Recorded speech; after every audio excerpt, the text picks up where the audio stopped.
David stirs up his soul to give God praise, but then he states the need to be thankful. He says in verse 2, bless the Lord. Notice he says in verse 1, bless the Lord. You know, we always want it different. We want the first sermon not to be like the second sermon, but the first verse is the same thing the second verse is. Sometimes we want new stuff. We want new songs before we learn the old songs. You haven't gotten your key right in the old song and you're trying to learn a new song. Noah preached 120 years, it's going to rain, and one but 8 people saved. He said, bless the Lord, O my soul, in verse 1. But then when he gets ready for verse 2, he said, bless the Lord, O my soul. And then he says, and forget not all his benefits.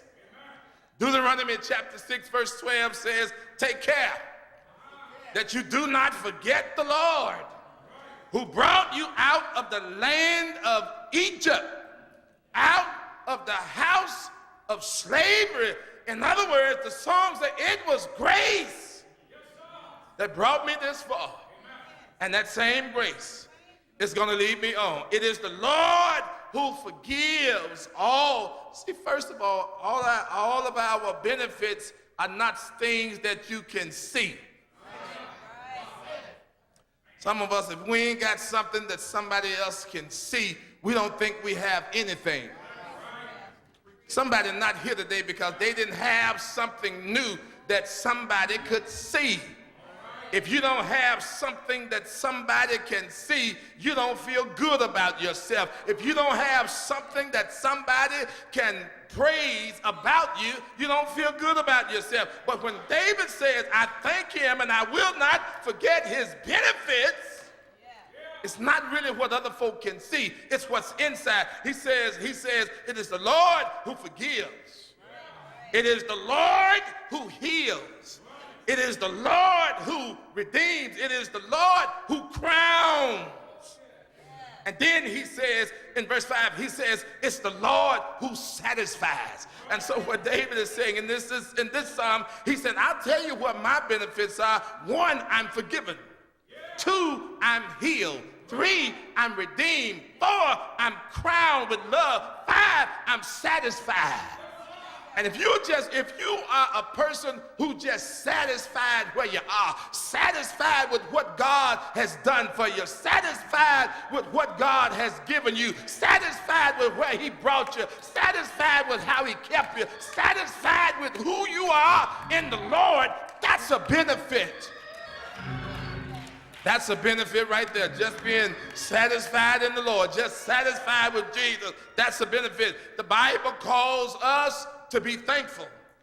Psalm 92, verse 1 says, it's a good thing to give thanks unto the Lord and to sing praises unto thy name. 1 Thessalonians chapter 5, verse 18 says, in everything. Now, I do need you to say that because in everything, I do need you to say that in everything,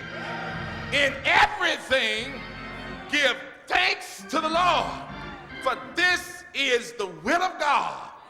And so Thanksgiving has curative power. Thanksgiving has healing power. Thanksgiving has restorative power. Thanksgiving has therapeutic power. Thanksgiving has soothing power. Thanksgiving has uplifting power.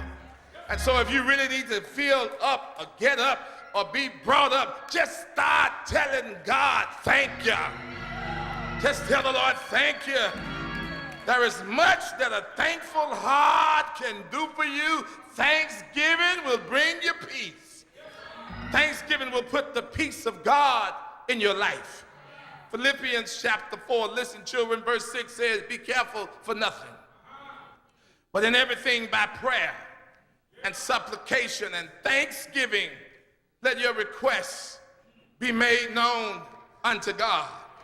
And it says in verse 7 of Philippians chapter 4, it says when your thanksgiving and your supplications are known unto God, it says in verse 7, it says, and the peace of God, which surpasses all understanding, shall keep your hearts and shall keep your minds through Christ Jesus.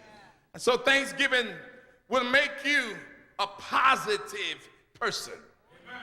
In other words, Thanksgiving will make you a praising person. In other words, if you're always complaining, stop complaining and tell God thank you.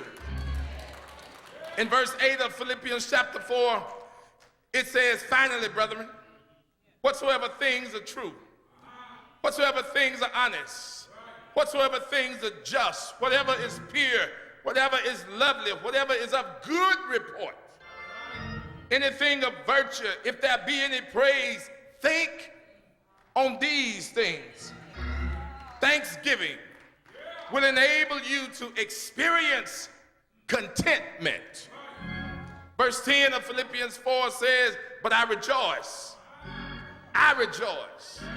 in the Lord greatly.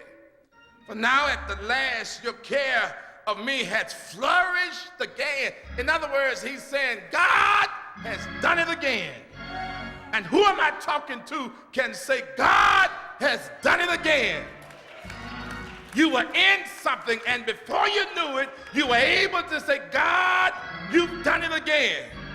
And so David stirs up his soul to give God praise. David states his need to be thankful. David states he starts counting his blessings.